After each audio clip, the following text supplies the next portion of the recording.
It's been more than 1 month since Robert Flores and his son Michael Flores' lives were turned upside down.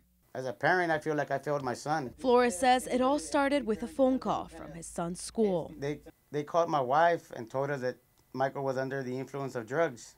Flores says school officials practiced a sobriety test on his son, and that's how he says they determined Michael was under the influence of drugs. Flores tells Action 4 News that he drove straight to a drug testing facility. That's where he got his 15-year-old son tested. They did the testing on regular drugs. And then I called Mr. Carmona and told him, hey, test came out negative.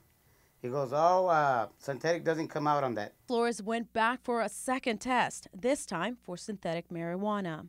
And it came out negative again. Flores then took these documents back to the school. And Mr. Pugh told me that they didn't honor those kind of testing.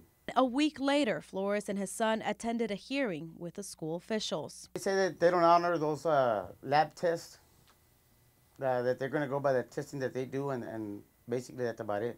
And another week later, Flores met once again with school officials, this time to appeal. He still decided, that it'd be best for Michael to go to the ING Center.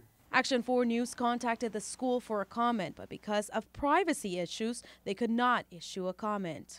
But they did issue a statement that reads, "The district has protocols in place for students who exhibit suspicious behavior. If there is reasonable belief a student is under the influence, they are subject to a mandatory removal from the campus pending a hearing. This is a state policy. All students are afforded an appeals process." Even though Flores' son had a hearing and an appeal, Robert is still stuck attending a disciplinary alternative education program.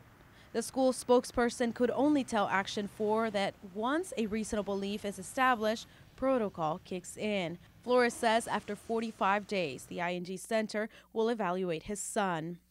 Reporting from McAllen, Wendy Aguilar, Action 4 News.